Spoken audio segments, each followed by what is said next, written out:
ya está. Bueno, Emma, una vez más, el club de lectura contigo y ahora con el cautivo. Para mí sabes que sabes que te adoramos, que te queremos y que todo lo que se diga sobre ti, sobre los libros que publicas, es poco.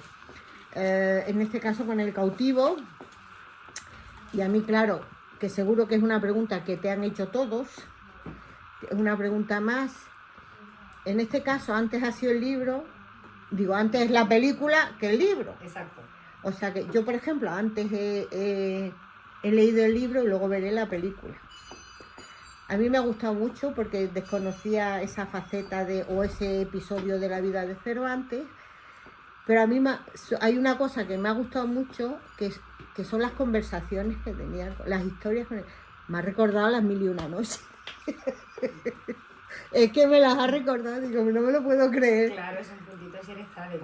Es un puntito Xerezade. Bueno, lo que a mí me gustaría que nos contaras por qué el cautivo y cómo, todo lo que tú quieras. ¿Cómo surge?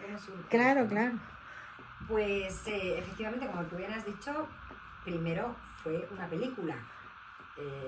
La adaptación es al revés. Ya. Normalmente suele ser de libros y suele pasar audiovisual. Y aquí ha sido al revés. ¿Cómo llego yo a este proyecto? Pues yo llego porque me llama mi editora, que la conocéis todas, que es Miriam, y me dice, Emma, tengo un proyecto que yo creo que te puede interesar. No es como en otras ocasiones que yo propongo una trama, que ella me dice sí o no. Me dice unas veces no que sí, ya lo digo. Pero esto de repente es como, te voy a decir yo y yo creo que tú lo podrías hacer. Porque va a ser una película que va a salir este otoño. Y es una película de un director español reconocido internacionalmente.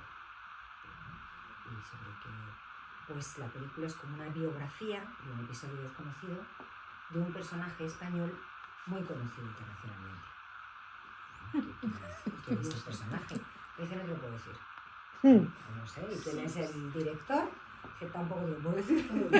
O sea, me lo apuntaste sin más. Lo único que me dijo fue Argel, siglo XVI. Y yo con Argel, siglo XVI... Ya dije, sabía. No lo sabía. No caí, no até cabos. Pero con eso dije sí. ¿Te gustó? Me gusta la época, me gusta el sitio, me gusta la ubicación, me encanta el movimiento mediterráneo, me encanta el conflicto entre el Islam y la cristiandad, que ya me imaginaba que por ahí iba. Digo, pues sí, pues me interesa. Luego ella me dijo que el personaje era Cervantes.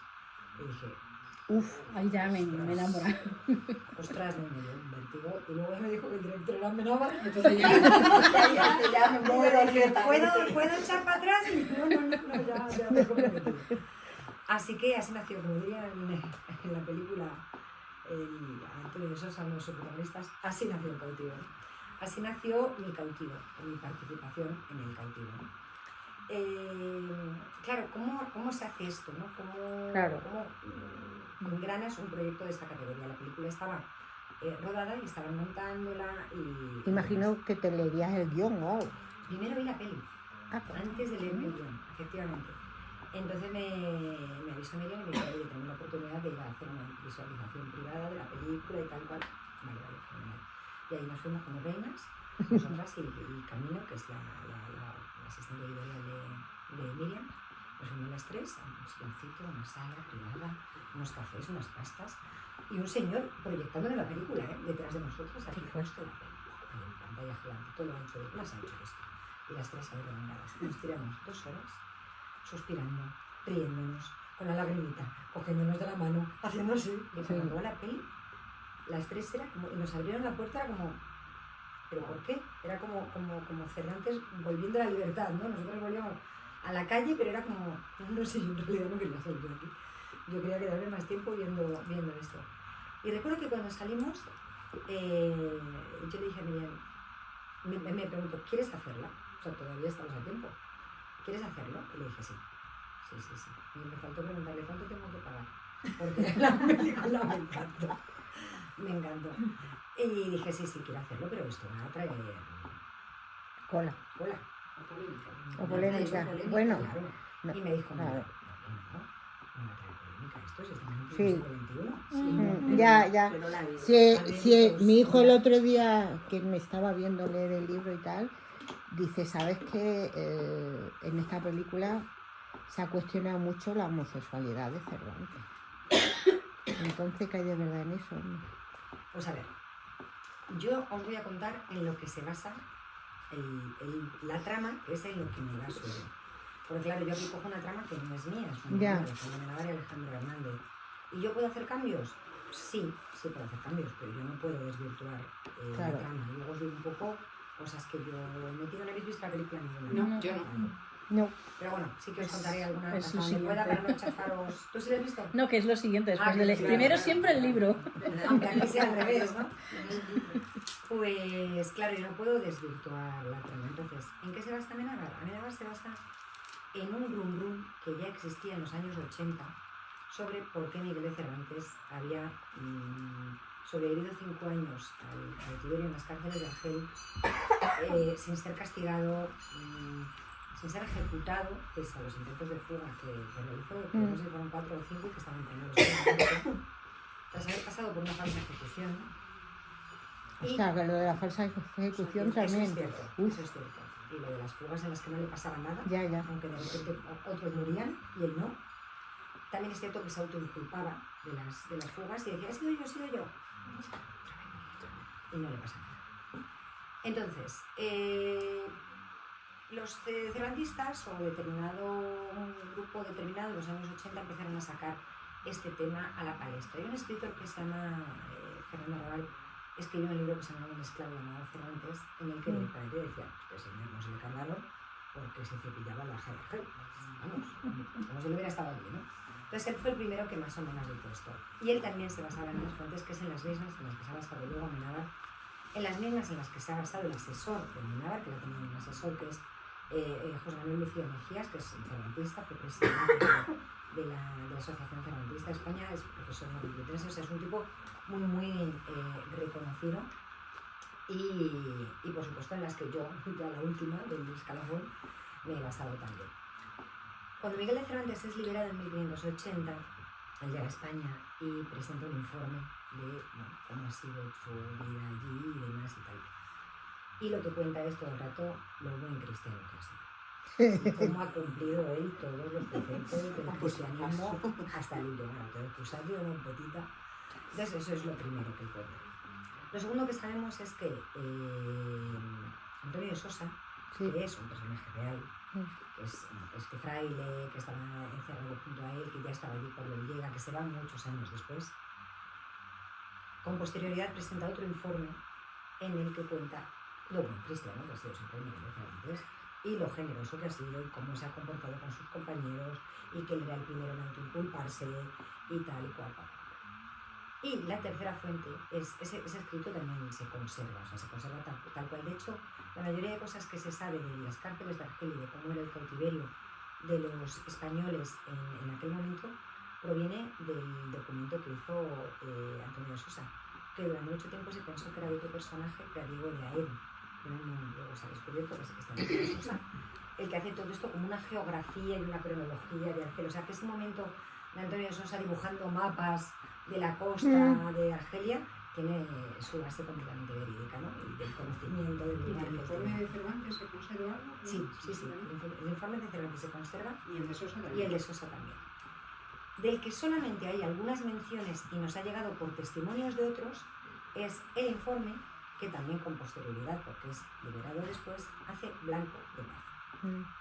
Otro personaje que es real, que es un fraile, un comisario de la Santa Inquisición y que está preso junto a Cervantes y que cae muy mal a todo, porque claro, está hecho para que caiga mal, pero debería caer muy mal a nivel de Cervantes también, ¿eh? O sea, tenían una inquina entre ellos que no se sabe muy bien de dónde proviene, pero que no se podían ver, o por lo menos Blanco de Paz no podía ni ver a nivel de Cervantes. Entonces, cuando él sale, escribe un informe que no se sabe qué pasa con él, pero parte de las cosas que dice las mencionan luego distintas fuentes en las que dice que durante su cautiverio Miguel de Cervantes ha hecho cosas feas y deshonestas y que ha tenido trato de intimidad con moros y turcos. Además dice Moros y turcos, o sea, no moras ni turcos. no, moros y turcos. Bueno, a ver, que estaba en una prisión, tampoco moros y turcos. Con moros y turcos. Entonces, claro, hombre, cosas feas y deshonestas, no puedo escupir a alguien, ¿sabes? Pero bueno, pues digamos que para cómo es la sociedad de ese momento, pues hay cosas que no se dicen tal cual y que directamente se insinúan. ¿Esto significa que Miguel de Cervantes era homosexual? No. Ni se sabe, no tiene por qué. ¿Significa que Miguel de Cervantes realmente tuvo una relación de algún tipo con su captor, con el Bajá de Argel? No lo sabemos. El Bajá de Argel sí que se sabe que tenía un harén masculino. O sea, las preferencias sexuales del Bajá de Argel sí son universalmente conocidas porque han trascendido. Vete tú a saber si no era un invento de cristianos para decir que esto no lo sabe. Sí. Puede que también. Pero bueno, es cierto que lo que ha trascendido de él, o lo que nos ha llegado a nosotros, es que había sido amante del corsario que le secuestró a él a su vez. Toda la historia que se cuenta es la que conocemos de él. O sea, esa historia no es inventada.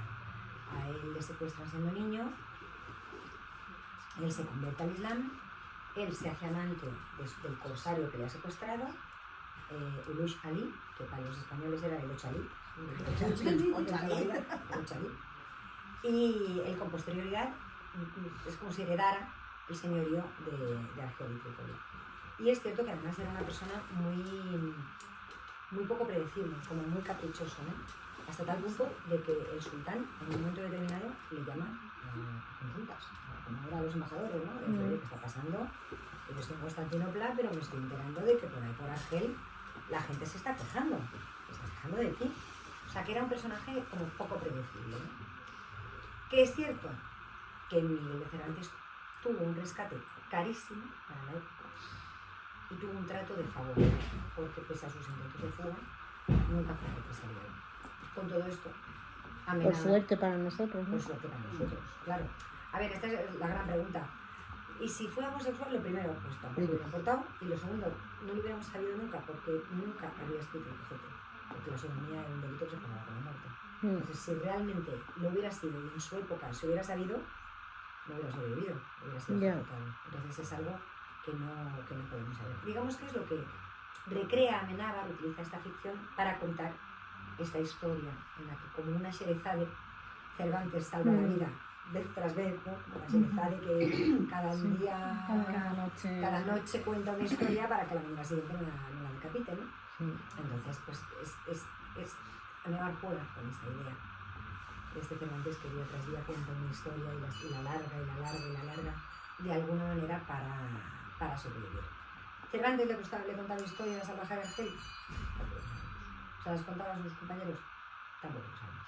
Cervantes era una persona que sí que es cierto que era alumno de Lope de Hoyos, sí que es cierto que ya había destacado, había escrito un par de elegías en verso y demás, era un alumno aventajado, pero entre medias, otra cosa que es cierta es que él se ve envuelto en un duelo, él reta a duelo a una persona que le falta el honor.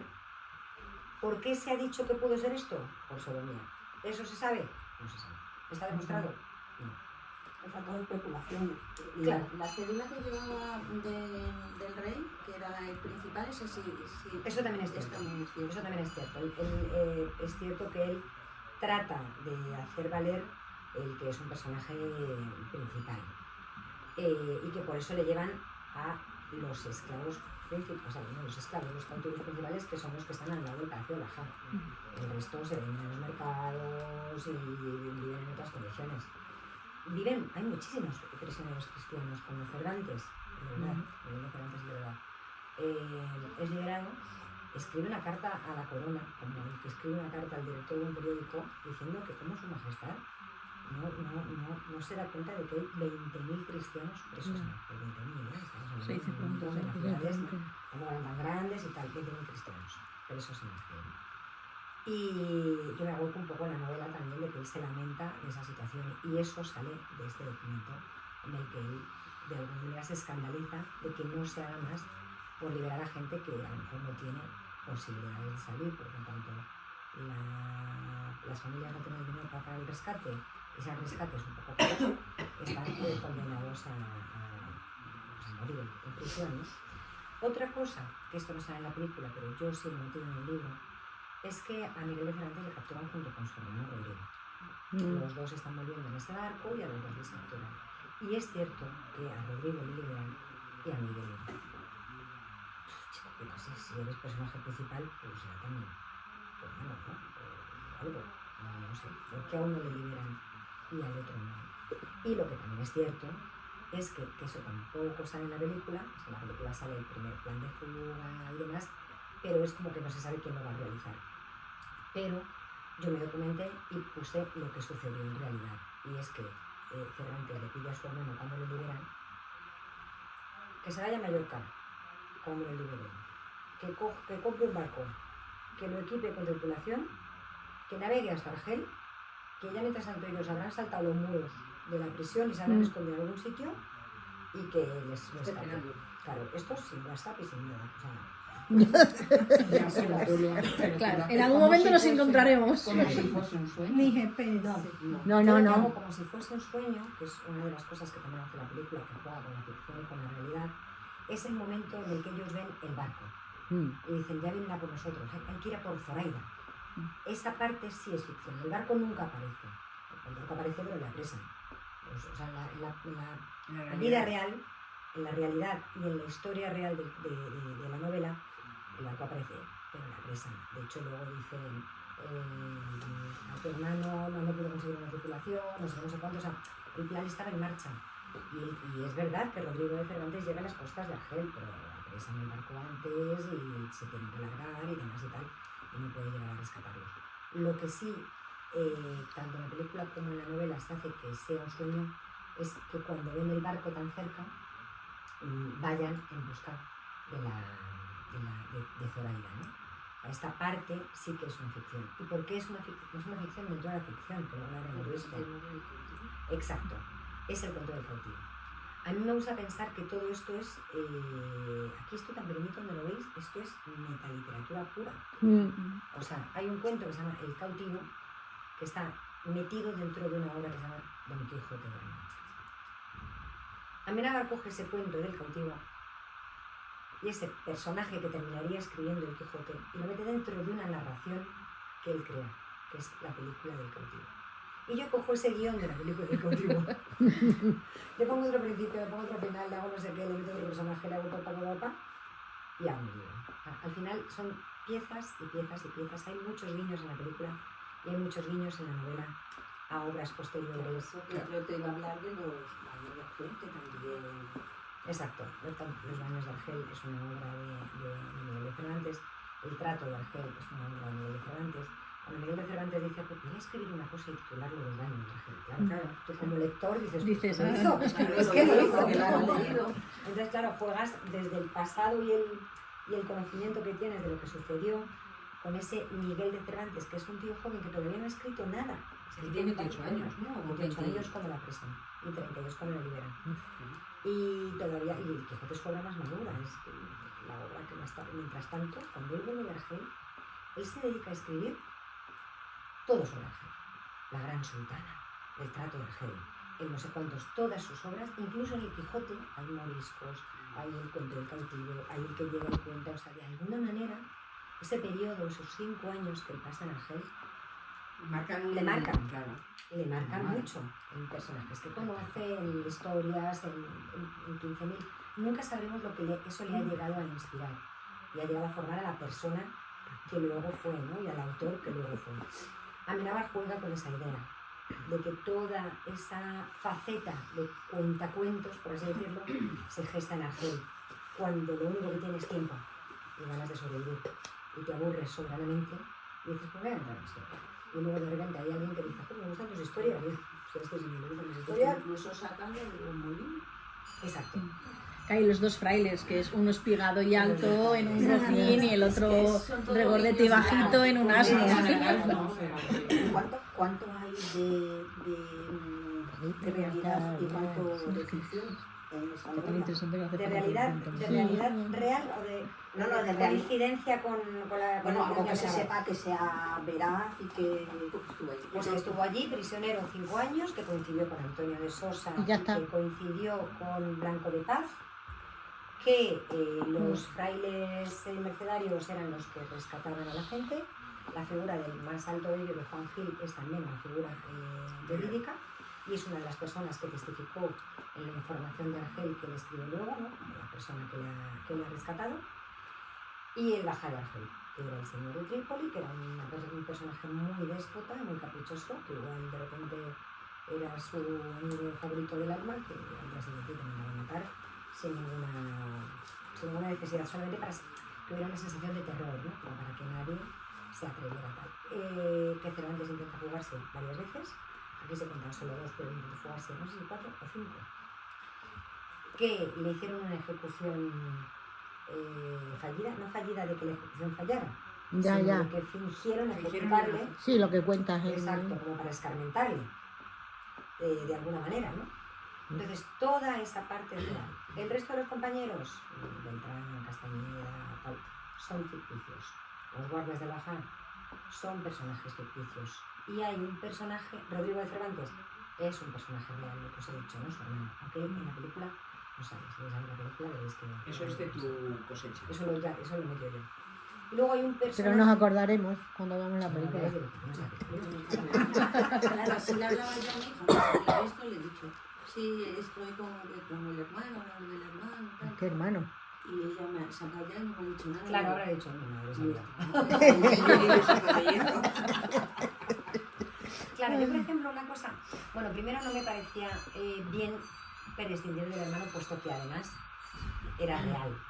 Porque es cierto que cuando tú haces una película al final tienes el tiempo que tienes y hay una cosa que se llama economía de personajes y yo sé porque luego me lo ha comentado Alejandro Miraba, que la primera idea estaba meter a Rodrigo de Cervantes, pero que no me he terminado, hijo. Se me dispara, Ya le por tengo- supuesto. no Se me dispara a las 3 horas de película. No molesta. Podría haber metido otro chico así igual. Pero eso es maquillaje. Bueno, O sea, bueno, guapo, bueno. pero es maquillaje. Pero tú abres el libro y te Sí, lo sí, crees. sí. La vista... No hace falta que abras el libro. Quiero Pero decir que lo cierras. A mí me parecía que Rodrigo me venía muy bien para contar la historia que yo quería contar. Claro. Porque un libro, o sea, 3 páginas, haces al revés, que cuando haces una adaptación de una película, metes más tramas, metes más personajes, el papel aguanta más porque tiene más recorrido. Y me parecía que que Rodrigo servía para contar muchas cosas, servía para empatizar más con ese Miguel que está preocupándose de su hermano pequeño, que quiere liberarle, significaba la esperanza, ¿no? Tengo a alguien fuera que sabe cómo es esto y que puede volver, y alguien de mucha confianza, joder, es que es mi hermano, es que no es cualquiera. Entonces para mí simbolizaba muchas cosas y me parecía interesante que meterlo. Y también me parecía interesante que en el contigo yo no me puedo creer que este hombre no se acuerde ni una sola vez, por ejemplo, de sus hermanas o de su madre, ¿no? Que se quedan, que quieras que no, bueno, está su padre también, pero bueno, pues quedan más desprotegidos, pues sus hijos presos, tal cual, que no se acuerde siquiera, ¿no? Y me parecía que era un momento perfecto, aunque sea para enseñarlo, ¿no? Para que se sepa que Cervantes tenía unas hermanas que en el siglo XVI sabían leer y escribir, siendo mujeres, que no era nada normal, no era nada normal, ¿no?